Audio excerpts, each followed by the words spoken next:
Hey, I'm Allison Willis, and this past term I served as the County Commissioner for District 6 for Screven County, Georgia. And I'm making this video today because there's some information that I feel that the public needs to know, but you also deserve to know it. And I will say in the very beginning, I apologize. I promise to always tell you all the truth. And for whatever reason, whether I talk myself out of it or I allow someone to kind of persuade me not to say it at that point in time, I know right from wrong, and I should have told y'all the truth, and I should have come out and I should have spoke up during the time when these things were coming out or things were happening. So I'll own that. That's on me. However, it's still very important. It addresses a lot of, and hopefully it will help answer a lot of questions that the people have about why our government operates like it does, or why it acts like it does, or things that are going on that y'all may not, that you see is not right, but our government seems to, be lost as far as understanding where we're coming from. So I separated it into 4 sections. The first section is open records, open meetings. The second one is the spending. And the third one is in reference to the trash and some things that took place back when that company was attempting to put a landfill here. And then the last portion is more or less just kind of a, just other little random things, not any ongoing stuff maybe per se, but just different areas of concern that I have that I feel affect the county and the citizens and the overall, process and workings of the county. So the first thing, so with that being said, let's do this open records, open meetings situation. So when you go and you file an ORR, or an open records request, there's a high probability that it is not being filled correctly, or that information is being eliminated that shouldn't be eliminated.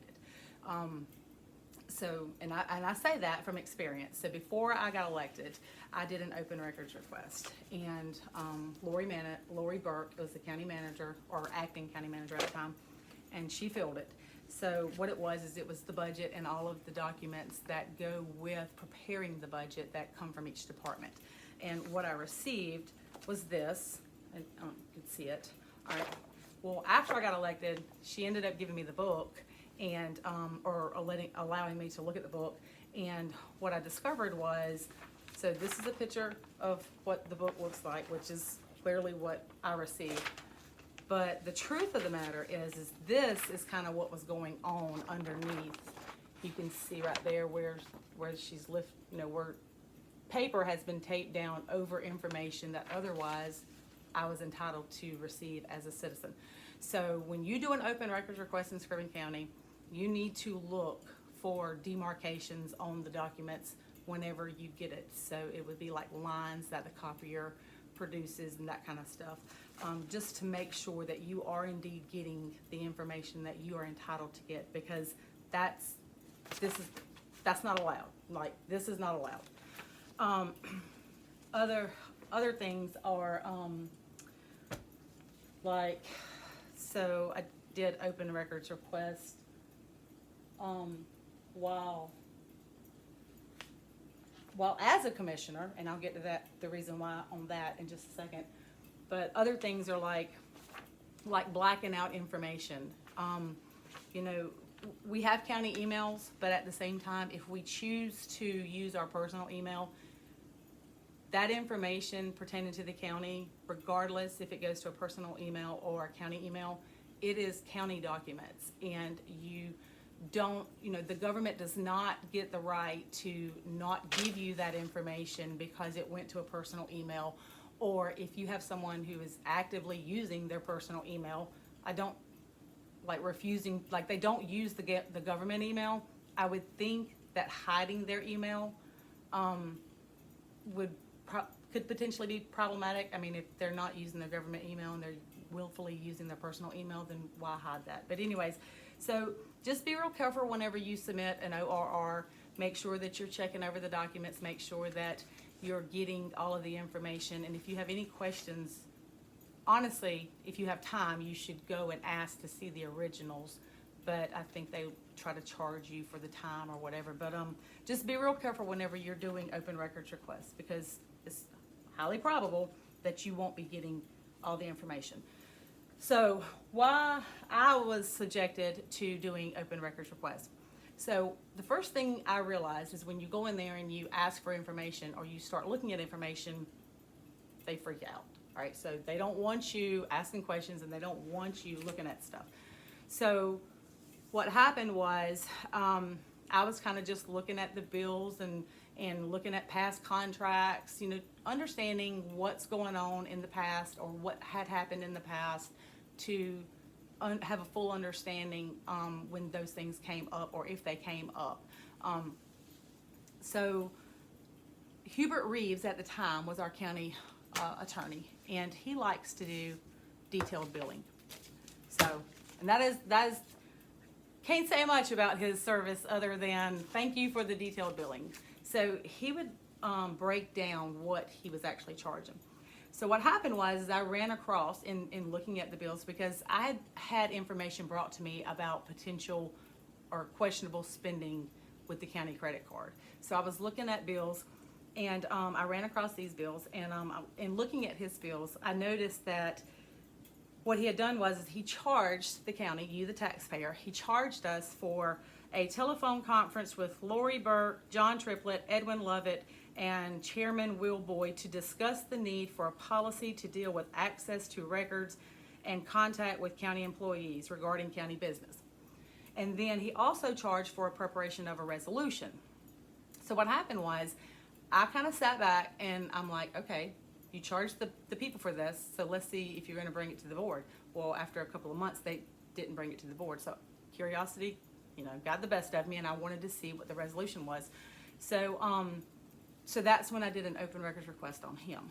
And that was extremely eye-opening, because that kind of opened up, I guess, a whole nother, world of information that had been otherwise denied or not necessarily properly distributed.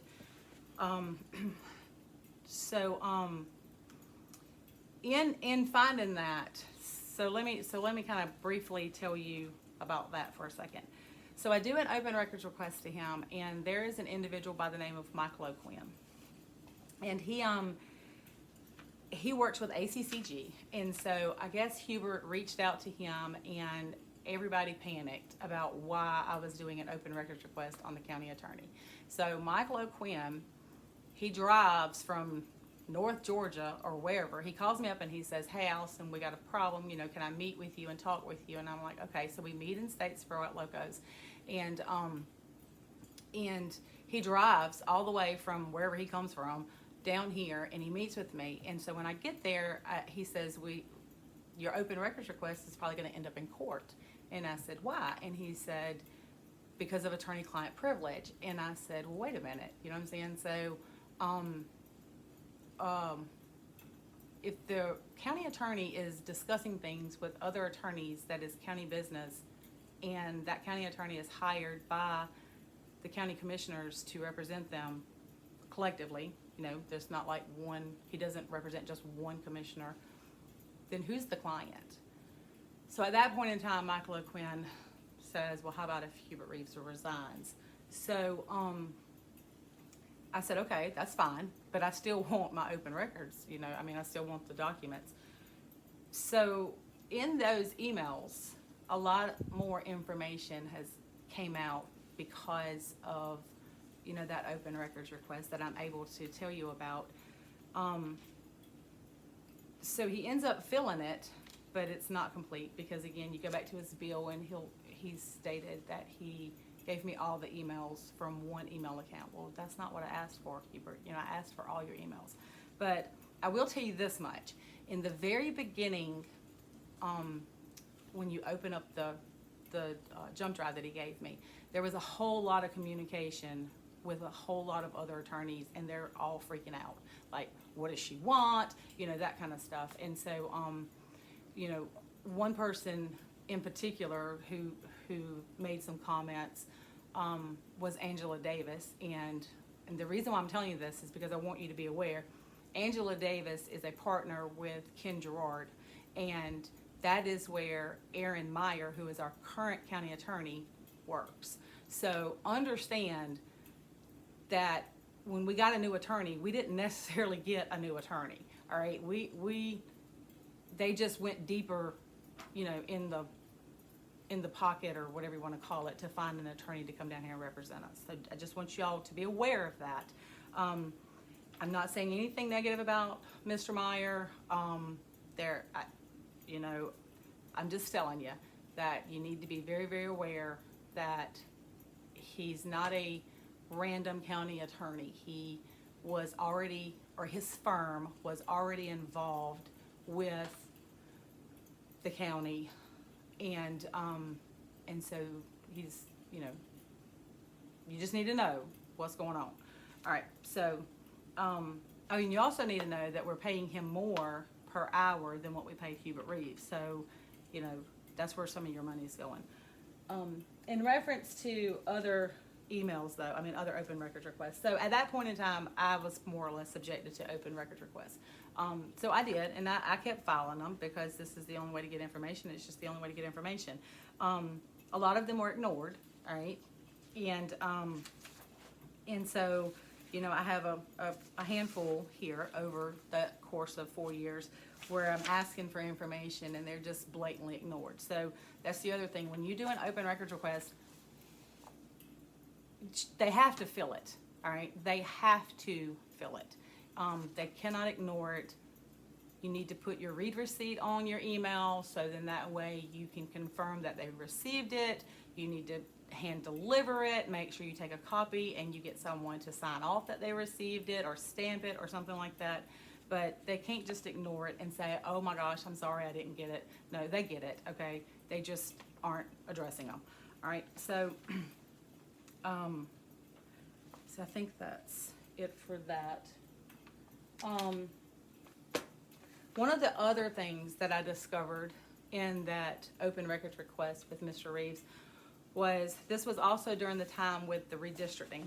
And as a lot of y'all may know, we ended up in a lawsuit around here because our district lines in the database were not the database was not correct with the district lines, which put people voting in districts that they shouldn't have been, or stopping people from being able to vote in districts that they were supposed to be able to vote in. So during the redistricting, we had an open meeting, and this is, you can get the recording. Hubert, I had questions about why the whole board was not allowed to participate in moving the lines to make the districts even again. So that's the whole point of redistricting, is to keep your districts as equal as possible for equal representation. So I had questions on why the whole board was not allowed to participate in that. And so we had a meeting, and the reapportionment office was on the phone, and the guy from the state with the reapportionment office, you know, he said that he had additional days that he could set aside for all of us to be able to participate in moving the lines. But so Hubert is at the end of the table, and he stands over the table and he's like, if y'all don't vote on this, you're gonna be sued. Well, I mean, I'm not an attorney, but I think that's duress. You know what I'm saying? Like, you cannot force somebody. There was 4 of us that did not want to vote on this map, but nevertheless, they ended up voting on it. Well, in Hubert Reeves's open records request, I discovered that, you know, what we were being told is that it had to be done before that election. It had to be done, and so because we voted and we moved those lines in such a small time frame, the lines, the database got even more screwed up than what it already was. Because the truth of the matter, it was wrong to begin with, but it was really wrong afterwards, and that's kind of what actually spurred the lawsuit. Well, what I found in Reeves's open records request and the emails in there is that there was actually a letter, all right, come down from the state that said we did not have to vote on that, on moving the lines before that election, and that so long as we were, so long as the redistricting had been done by the 2024 election, we would be within historical precedence. Like, there was no urgent need to vote on that map. So this is the federal issue. So, in my opinion, this is a federal elections situation going on, because we had a county employee get on the stand during that election hearing, and she stated that these lines were gerrymandered, and they were. And I mean, I went after the fact and really looked really deep at who got moved into what district and what they were as far as a Republican or Democrat, that kind of thing. And there's grave concern for how these lines were drawn, and so, but had we known about this letter right here, and this is the problem. So this is one of the problems with the county. So if you have a board of 7, okay, and all 7 do not get all the information. For the ones that are sitting around the table that don't want the information, that's fine, but you don't have the right to deny the other ones who want the information access to the information. And the county manager received this email, and there were some other people, like from the school and that kind of stuff. They were all involved. And so anyways, so this is problematic along the lines of elections and the drawing of the lines within this county and during redistricting. And so y'all need to understand that took place during the redistricting. And so so that's that. And then as far as like the open meetings are concerned, real briefly, so you have your regular open meetings, all right, and then you have your special called meetings. You have to send out adequate notice to the public for special called meetings. But during those meetings, when committees are appointed, right, if a committee is appointed in public, they have to follow the same rules that public meetings follow. In other words, they have to be open to the public, and they have to give notice, and they have to be posted, and you have a right to attend. And but there's other things going on with this county where they're intentionally, and I have an email here. It's not an attorney, but it was a hired consultant, and so just so you know, they willfully, during the loss negotiations with the cities, this consultant is specifically stating, do not appoint this committee in public, otherwise it's going to be open to public meetings, the public meeting rules and regulations. So they're intentionally doing private held committees behind closed doors to keep you from having access or being allowed to participate in the meetings and have the information that you're entitled to have. And that's that's a problem, okay? Because you cannot make good decisions if you don't have all the information, and you have a governing body that is actively and willfully denying you information, whether it's through an open records request or whether it's through open meetings, the information that you're entitled to have. So I just want y'all to be aware of that. As far as, okay, so on to the second topic. So the next topic is the spending of the county, and I know a lot of people have a lot of questions about the spending and where our money's going and that kind of thing, and yeah, me too. So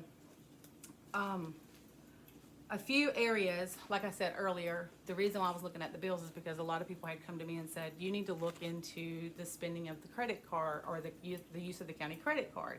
And I don't know that it was all departments per se, just one that kept coming up, and it was the fire department. And so now I know the individual's name that they gave me, but because I never witnessed it and I never confirmed beyond a shadow of a doubt that she was the one actually, that she actually did what they were saying, I'm not going to say her name. But nevertheless, so when you go into the receipts and you look at the receipts, you will find things that are questionable. Like for instance, I just ran across this is just one. And the reason why it's interesting is because it's classed to the EMA, but the EMA does not have employees per the budget. But whoever this, I guess, phantom employee is buying female personal hygiene items. And here's the thing. as a county employee, you get a paycheck, right? Everything that you can't buy with your paycheck is not on the taxpayer for you to use the county credit card to go get. There's other reports of food being bought from Sam's and from Food Lion that is supposed to go to the fire department, and half of it will get unloaded at the fire department and the rest of it goes home with this person. There's things like that going on. One of the other things I want to just be real clear with y'all on, that if the subject came up and they say, well, that food is for the inmates, all right? So we have a county prison here, and the county prison has inmates that go to the fire department and they work in an inmate firefighter program, right, where they learn to firefight, and it is a cost savings to the county. But I want you to understand, as far as the money is concerned, when you pay your state taxes, right, there's money that goes up to the state, and then the state allocates that money to the Department of Corrections, and then the Department of Corrections sends that money down to each local county prison, and there's money in there for each inmate that they house, and I think it's somewhere in between $22 to $29 a day per head, all right? So as a taxpayer, you've paid the state to feed those inmates, and that money comes back to the prison. Well, in Screven County, you pay the state, and the state pays our local prison for those inmates, but you also have roughly between $27,000 and $30,000 of your money set aside under the fire department budget of your local county tax dollars for those inmates, okay? So I just want you to understand that you're paying for them twice, in essence, because none of the money that comes down from the state to the prison comes over into the fire department budget for those inmates that are physically located at the fire department. And I'm just going to tell you, if all this food is for the inmates only, they like a lot of cottage cheese. Never really known men to like cottage cheese, but hey, you know, I'm sure there's out there. And they like a lot of ice cream, and you know, it's a problem, because when you live in to me personally, then this is a personal situation. When you live in a county where you have a lot of people in poverty, and you've got money, it's just problematic that we're funding a line item in a fire department budget so inmates can eat, you know what I'm saying, things that our regular normal residents who are actually paying the bill can't afford. So, but maybe that's just an ethical thing, I'm not sure. Some of the other issues as far as our spending is concerned, I'm gonna see how the best way to explain this stuff. One of the other, well, I guess while we're already on the fire department, let's just go ahead and finish talking about the fire department. So a couple of other things that I witnessed as far as with the fire department and spending. So when I came on the board, the fire chief, who is Harvey Crider, he came before the board and he asked for some engines. There were fire trucks sitting on the Roads and Bridges yard, and he asked that we surplus those fire trucks and that the fire trucks go to the junkyard, and that he was going to pull the engines out because he had a friend who was interested in purchasing the engines. Well, I voted on it. I'm not going to lie to you, because I didn't know this stuff was, but that doesn't matter. Ignorance is not, you know, that's not a reason. Like, I voted to surplus the engines. What I didn't realize, though, is what happened. So what happened is the engines get pulled with the transmissions, right? Now, I understand when you pull engines and transmissions out of vehicles, it's just easier to just pull it together. So they got put on a pallet outside the Roads and Bridges department. Well, at that point in time, a picture got taken and it got circulated on social media. And when it got circulated on social media, this friend was no longer interested in the engines and transmissions. And I raised a question about it being engines and transmissions, because when you tell us you're going to surplus an engine, I have enough sense to know that an engine and a transmission has a higher value than just an engine alone or just a transmission alone. So, and these are these are engines and transmissions that are in the fire trucks. So they're also in like semi-trailer or semi-trucks that run up and down the roads. So these are not cheap engines and transmissions. So anyways, so this guy, this friend of the fire chief, loses interest. So they sit there for a little while, and then the fire chief moves them from the Roads and Bridges Department to a building, an outbuilding at the fire department.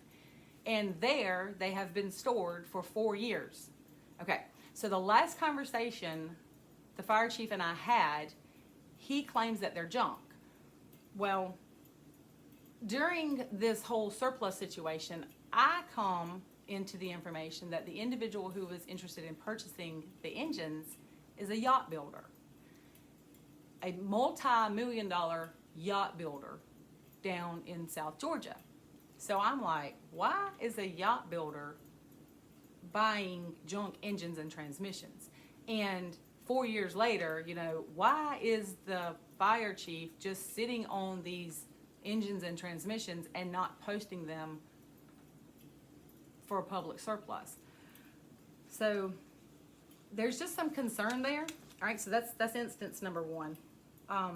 So then you rock along, and then there was another truck that came up that he wanted to surplus, and by this time I've learned that all this stuff has to go to public auction. So, you know, the question came up about surplus in that truck, and that was to an individual here in Screven County named Ethan Bragg. So I was like, I don't have a problem with surplus in it so long as it goes up to the public so anybody who wants to bid on it can bid on it. You know, it's just that simple. Well, so Ethan actually ends up, they post it, and Ethan ends up buying it for $3,000. And I don't know. I mean, I don't know what he did with it. I mean, I don't know if he's into fire trucks or something like that, or I mean, I know he has a land clearing business, and I don't know if like bulldozers and excavators or anything like that had the same engines or whatever, but they surplus that one, correct.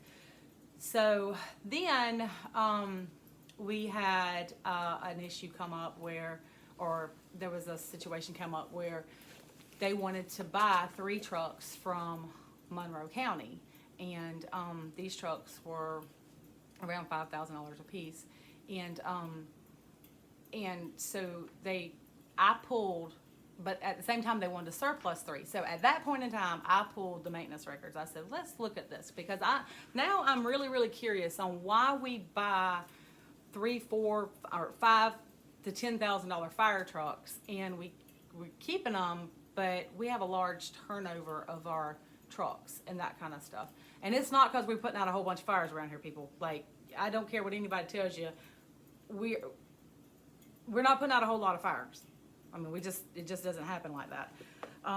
So I was just kind of wondering, like, why are we turning these things over so much?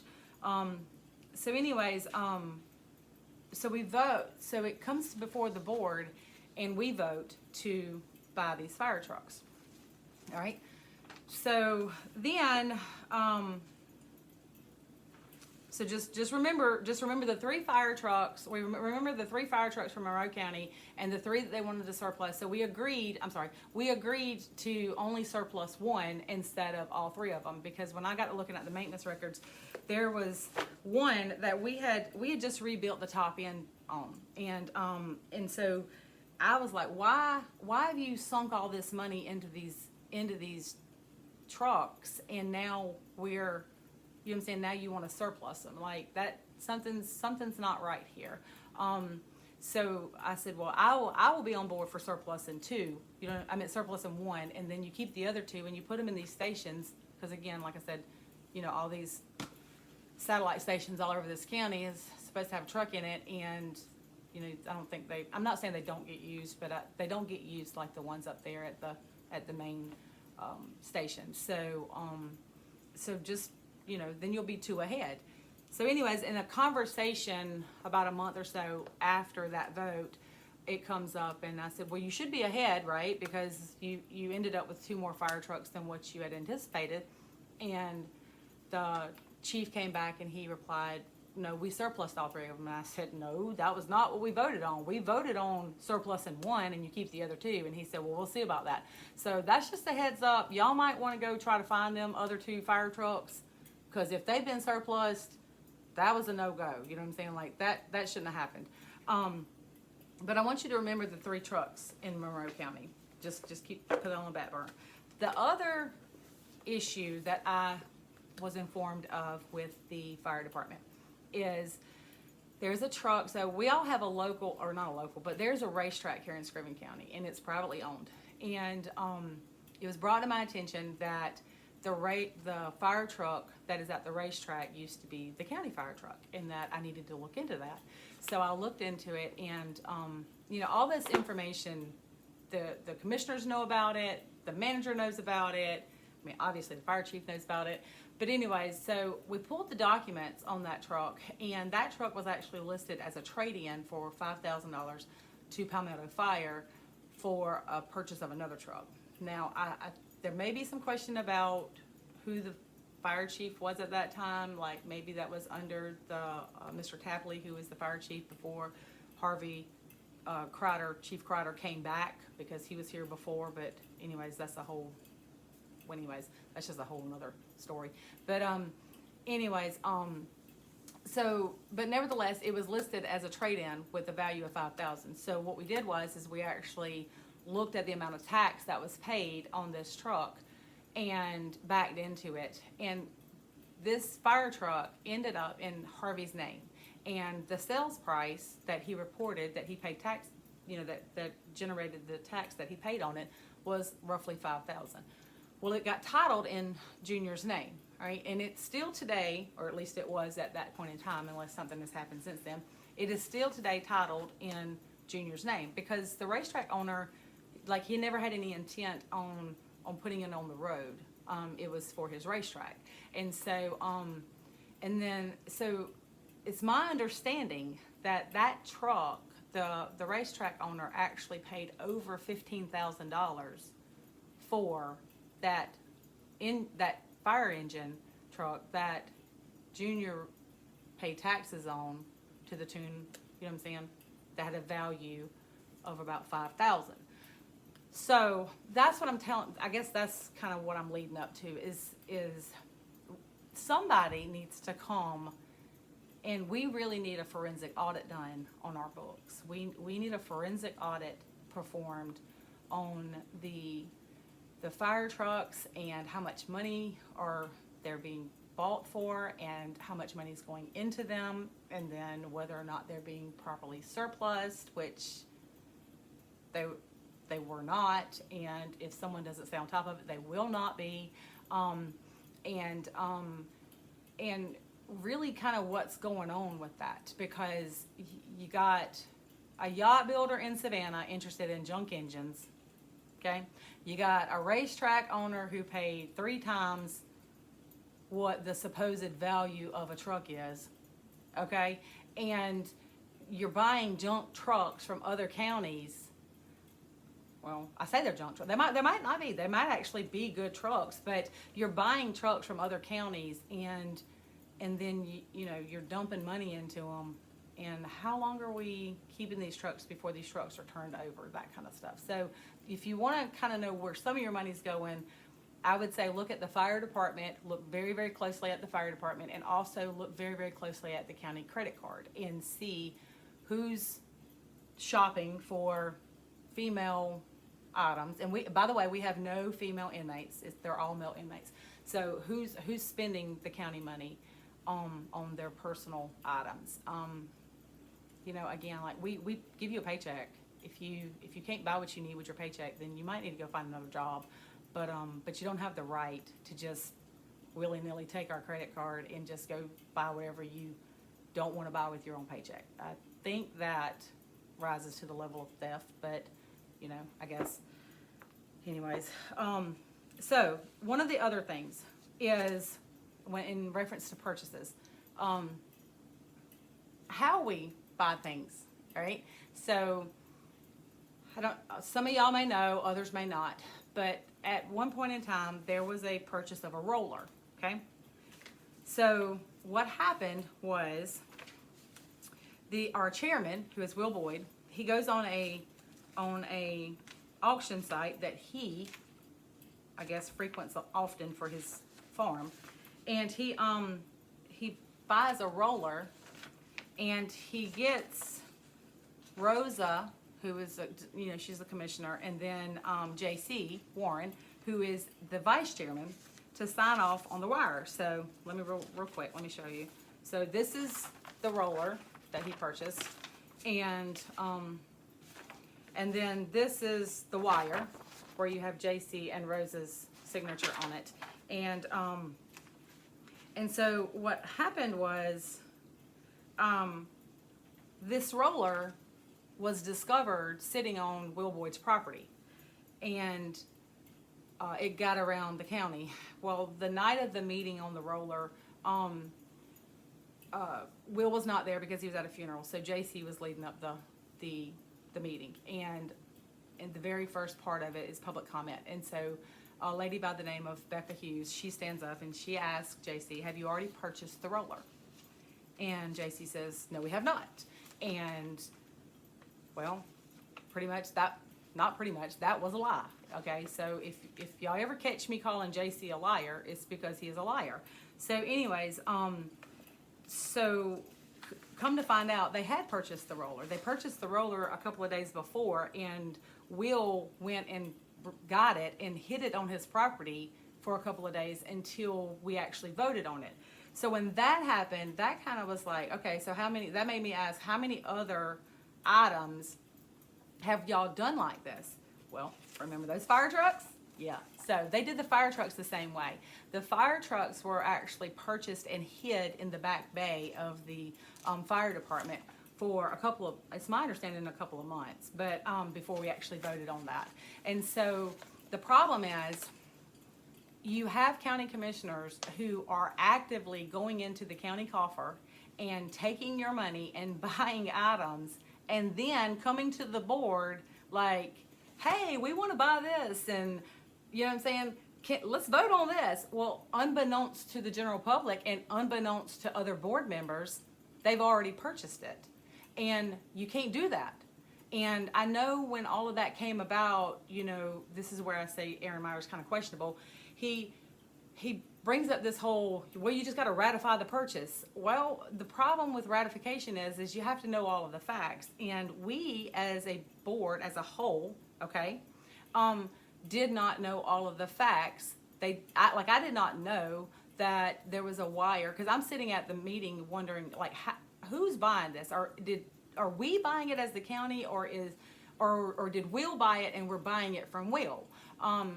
But so we didn't know all of the details. So based off of everything I've read under ratification, the ratification is not legit. And of course, we got in this big long debate about what was legal or what was illegal versus what was unlawful. And Aaron has taken the position that it's not illegal, it's just unlawful. Well, anyways, yeah, nobody agrees with that, including Will, because I have a recorded conversation where I bring that up to Will, and even Will states, what's the difference? So he knows, JC knows. Well, in reference to that recorded conversation, I asked JC about this too, and JC is alleging that he didn't sign this wire. So I don't know if JC is just a liar, which he is a liar, but I don't know if he's lying about signing the wire, or if somebody actually forged his name. And so y'all need to understand that you got your county manager, you got your fire chief, you got your board of commissioners, JC, Will, Rosa is involved in that, and I believe Edwin said he knew about it as well. But the other commissioners, we're voting on stuff that has already been bought. So not only is that unethical, and it's illegal, it's unlawful, it's illegal, I don't care how you want to define it, you can't do it. It's unethical. I mean, it's pretty disgusting behavior, if you ask me. But so when you want to know where your money's going, we need a forensic audit. We absolutely need a forensic audit on all of the receipts, the checks, everything, and cross-reference it with the minutes and really see how many other purchases have been illegal. Because if ratification made the roller good, we never ratified the fire trucks, so that's still out there, sitting out there somewhere. But so that's kind of the spending issues. I mean, there's more. There's a lot of waste because you just, when things are not managed properly, you're going to have a lot of waste. But you get what you pay for, right? So, or you get what you hire because you can control it, because that's what's happening. The third item of concern for me is about the trash. So there's multiple complaints about the trash service. So real quick, the trash company that got our contract to collect our trash is also the same company that about 5 years ago wanted to come here and put in a landfill, and the public was able to stop the landfill. Well, there's a lot of debate on, well, first of all, the service is inadequate. I mean, there's no other way to define that, and the cost savings is not there. So, but the one thing about the whole landfill and this board and the trash contracts that I really feel like you people have a right to know, and you need to know. And I'm not saying one has anything to do with the other, but I mean, you got the same commissioners voting to approve this contract despite all logical argument against it, as what happened during the landfill. So during the landfill, there was a bribe offered. All right, some of y'all may have heard about it, others may not have. I'm here to tell you, I'm going to confirm for you, there was a bribe offered. This is the GBI investigation on it, and so I'm going to read through this right here and kind of tell y'all some of the, like, what each person was offered. All right, so Burke Wall, who is the father of Ben Wall with Atlantic Waste Services, he visited JC, Warren, and Edwin. All right, so in JC's interview, Burke Wall offered to JC, per JC, it says that Warren, the statements include that Warren had been approached at his residence and offered money in some fashion, perhaps towards a project, in exchange for a favorable vote regarding the landfill that Atlantic Waste was attempting to establish in Screven County. Oh, I'm sorry, that was Reeves. Reeves stated that. Reeves also stated that a couple of other commissioners may have also been approached in this manner, to include Edwin, but he was uncertain at that time. So anyways, Reeves added that the commissioners had been advised by him and other counsel who were involved in dealings regarding with the landfill not to speak with anyone. So so Reeves is that was his interview, but J.C. Warren's interview states that Burke Wall came to his residence, and let me find it. I apologize. That was Reeves. One second. So Warren, Warren was offered, where is it at? I'm sorry, I apologize. During the interview, Reeves.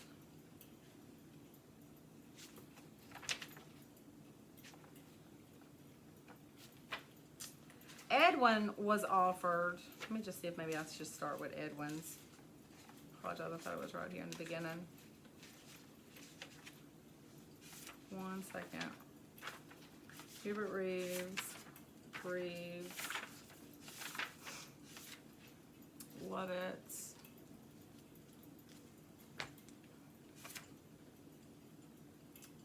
So Lovett states during his interview, I'll find Warren's in a minute. Anyways, Lovett states right here in his interview that Commissioner Lovett stated that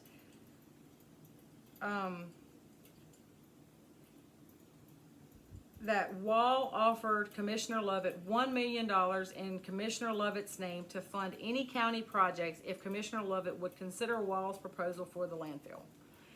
Then, but let me tell you, let me real briefly, let me tell you about Edwin's interview. So Edwin's interview is kind of interesting because there's an audio tape attached to it. And Edwin's interview, he's like adamant. I didn't come off my porch. I didn't come off my porch. And I'm sitting over here when I'm listening to it, I'm sitting over here thinking, who cares? Like, who cares if you were standing in your driveway, if you were on your porch, if you were out in the middle of your yard? Like, who cares? But he was adamant that he did not come off his porch. Also, during his interview, so this interview with the investigator took place on April the 15th. So during Edwin's interview, he's on his ADT system, going back through it, looking for the video where Mr. Burke Wall ends up, comes visits him at his house. And he goes all the way back to March the 18th, okay? March the 18th. And he says, well, it must have been before then because the video was gone. That's a month, guys. That's a month. So you sat on this stuff for a month. You didn't turn it over for a month. That's the problem, all right?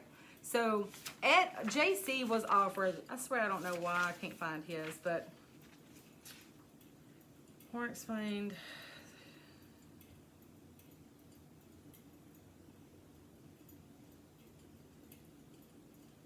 Wall advised that he knew Warren was against the proposed landfill, but he could offer him, I'm sorry, here it is. So he could offer him $1 million in Warren's name for the black community. So that's what Warren was offered as well, okay? So they interviewed JC and they interviewed Edwin and they interviewed Rosa. And then in Rosa's interview, she states that she'd been contacted by telephone by Ben Wall, okay? So Burke Wall is visiting Edwin and JC.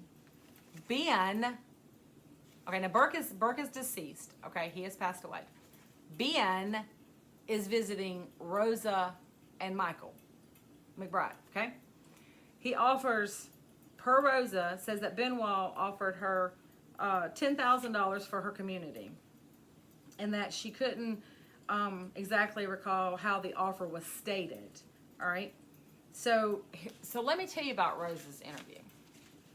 Rosa's interview is really interesting.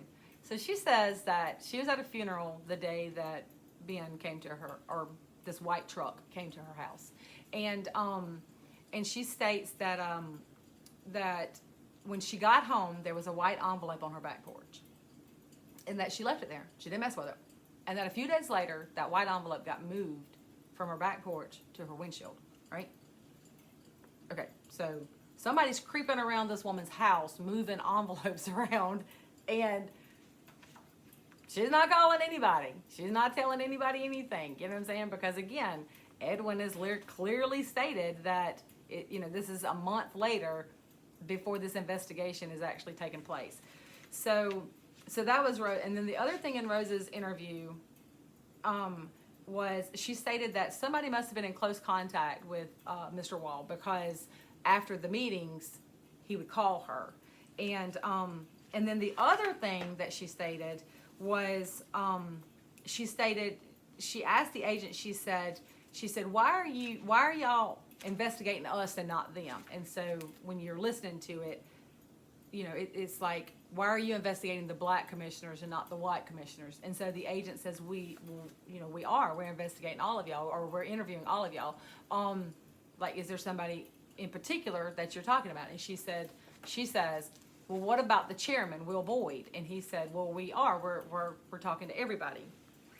Okay, so there's an interview in there for Mike Dixon. There's an interview in there for John Triplett, which both of them said that they were not approached. There's an interview in there for Michael McBride, which he said Ben Wall offered to him, or his son, a job, okay, but Michael's son didn't take the job.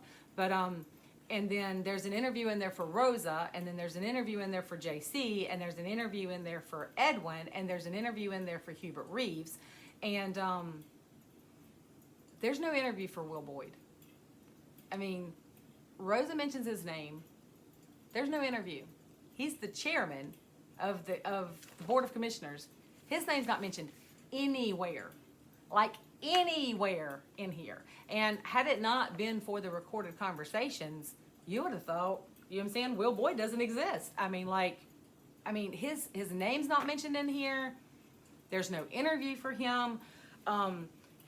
So, because when I heard that recording of Rosa, I called the GBI and I said, Rosa said, that asked if y'all were interviewing the chairman, and the agent replied back that he was interviewing everyone. I said, but I don't see the interview for Will Boyd in this investigation. And I said, can I, I would like to get that. And so the secretary for the agent calls me back and she says, the agent said that he must have misunderstood the names, and that everything that was in this file is in this file. So why? Like, why are we not interviewing the chairman? I mean, why? How do you interview everybody, including the county attorney, and you don't interview the chairman of the board? And so for you commissioners sitting around the table, I just want you to understand, somebody went out of their way to protect somebody, but it wasn't y'all. So, because his name's not mentioned anywhere in here. And that right there is a huge, huge, huge red flag. All right. Even so, some other red flags in this interview is when Hubert Reeves' interview, he talks about the fact that Fred Jenkins was the attorney for zoning. And he talks about the fact that Fred Jenkins is telling them, Reeves and all them, that they have to turn it over. Why is there another attorney telling an attorney that you have to turn over this information? I mean, it should have just been a given, all right? Furthermore, it should have been a given for all the commissioners sitting around the table when they heard about it to turn it over. Nobody, all right? More than 30 days, or at least 30 days, all right? It took you 30 days to call the sheriff and tell the sheriff, this is what's happened. It took you 30 days to literally walk across the street and say, hey, this is what's happened. Come on now. And the very same company now has our trash contract. Come on now. You know what I'm saying? And the very same commissioners who were offered things, except for Michael McBride, because that was the election where I got elected. You are the very same ones voting for this trash contract that goes out for this man who, but when Hubert Reeves says Fred Jenkins, why wasn't he interviewed? So here's my questions. Why wasn't Will Boyd, the chairman, interviewed? Why wasn't Fred Jenkins interviewed? If the attorney, Fred Jenkins, for zoning knew about it, then the zoning administrator knew about it. Why wasn't he interviewed? If those two people knew about it with zoning, then the zoning board knew about it. Why wasn't they interviewed? And for 4 years, I sat in meetings, and the county manager attended every single one of them. Why wasn't they interviewed? And I don't know that Lori was the acting county manager at the time, or, I'm not real sure if it was her or Rick Jordan, but why wasn't the county manager interviewed? This investigation right here literally screams, let's just put something down on paper so we can say we did something, but we really don't have any desire to actually do what we're supposed to do and look into this, because there's so many questions. Why wasn't phone records pulled? I mean, Rosa literally said somebody just in close contact because they call me all the time. Where's the phone records? Where's the emails? Where's the text messages? And why did it take you a month? Why did it take them a month to turn this over? And where's the envelope? Where's the envelope? And I have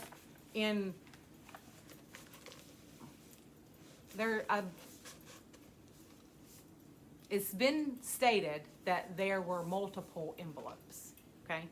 But where's her envelope? Is it still on her windshield? Is it still riding around on her windshield now, 4 years later? When the trash contracts came up under this past 4 years, you know, I went, after I found out about this right here, I went to Aaron Meyer and I said, I think this is a conflict. Like, I think they're compromised. I don't think they could make a good, sound decision in reference to this contract if their life depended on it. And he said, no, there's nothing wrong with them voting on the trash contract. They're not compromised. That there's no problems whatsoever. And I'm not saying they took any of the bribes. I'm just saying the bottom line is they were offered. They didn't tell the truth in the they didn't come out about it immediately. And, you know, they say that the cover-up is worse than the crime, so I don't know. But I'm just saying there's a high... Y'all just need to know that this happened, all right? So when you go to the trash and you got complaints about the trash, this is what happened, and you have every right to be told the truth about it. You have every right to know the whole truth about this right here. And you have a right to know that there were commissioners that were approached and they were offered money for their communities or their themselves or whatever. And they're the same ones voting on the trash contract for the same company. And so it gets sent over to the DA, all right? I'm doing my rant. But it gets sent over to the DA. And, I mean, I don't know Mr. Edwards very well, but, you know, all you had to do was read it. So he writes a letter and he says, we're going to close the investigation because the person of interest is deceased. Well, Mr. Burkwall, yes, he did. He passed away, okay? He wasn't the only one, all right? Ben Wall was literally doing the same thing his daddy was doing. They were just going in opposite directions to cover, I guess, more ground in one day. But he's not dead. Ben Wall's not dead. And why this investigation gets closed and the DA doesn't do their job in reference to this investigation, I don't understand. Like, I don't understand. You literally have statements of a man offering items of monetary value to elected officials in favor of votes, and you close the case because his daddy dies and he's still out there and now he's got the contract to the trash. All you had to do was read it. I mean, it's real simple. All you had to do was read it. I just it's just disgusting. It's like really, really disgusting. And we just really need somebody to do their job around here. We need somebody to turn over the illegal purchases, okay? Unlawful purchases, unratified purchases, whatever you want to call it. They need to be turned over and they need to be investigated. Our books, our finances need to be investigated for questionable spending, illegal, unlawful, unratified spending, whatever you want to call it. And that's what's happening here, people. That is what's happening. You have elected officials who are not doing open meetings like they're supposed to. They're not doing open records like they're supposed to. They are spending money without you knowing about it. And you have from not the current. Okay, so let me say this right here too. Not the current sheriff, okay, but from the past sheriff to the DA, nobody's doing their jobs, all right, because this is not rocket science. I mean, a fifth grader could put this stuff together. Some of the other things, so like the fourth section that I have some other things that are just questionable is you got some retaliation going on in the employment. You got some discrimination going on in the employment. You've got our county manager, like, okay, so let me give you, this might be another finance thing. So the contract for the third party group that is reassessing our property values, that contract was never voted on. All right, that's over $200,000 that Will and Lori signed off on. That was never voted on. In Lori's mind, she says when we approved the budget, because the money was in the budget, that just automatically approved the contract. And I'm sitting over here like, no, I don't think that's how that works. You know what I'm saying? So that's the mentality of our county manager. God help us all. So, because it just doesn't work like that. But so you've got that going on. You've got you have commissioners trying to get $1 million blank check so the road department can just go buy whatever they want to buy and then come back and tell the board, which we voted that down. But I'm just going to go ahead and tell you, best indicator of future behavior is past behavior. So you need to be watching the road department. You need to be watching the equipment that comes in on the road department. And we really need to be watching whether or not this stuff is getting voted on, or if they're just going to go buy it and then they're going to tell you about it after the fact. Because, hey, that's pretty commonplace behavior for these people. And they tried to get an approval for a blank check so they could literally go buy stuff, and they're relentless. These people are relentless to just want to do whatever they want to do, however they want to do it, with absolutely no regard for the law, no regard whatsoever for the taxpayer, no regard for just the overall well-being of the county. The other thing, the other thing I want to say is like, and JC's not the only liar. So, and that's probably a big issue for me, is when they go to the board and they sit down, they just blatantly lie to your face. They will blatantly lie to your face. So the very last meeting that I had to attend, Will blatantly lied to the people at Port Robin. We were not just we did not just spend your tax dollars to an attorney to do a resolution on abandoning a road because there was no intent on selling it. And you already knew it. So, but when he told you that we had no intent on selling it, that was an absolute lie. It's an absolute lie. And I'm going to be honest with you. My brother had come and asked about buying that piece of property months before. So that was the whole point of abandoning the road, because it's going up for sale. And so for him to just sit there and lie to you, that there's a problem. So I'm just trying to work through my brain real quickly. You got some problems with some roads.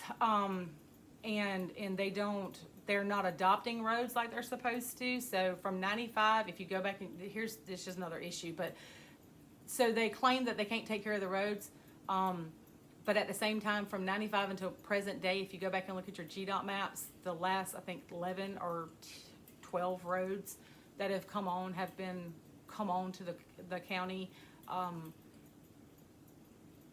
since the county adopted the countywide road system.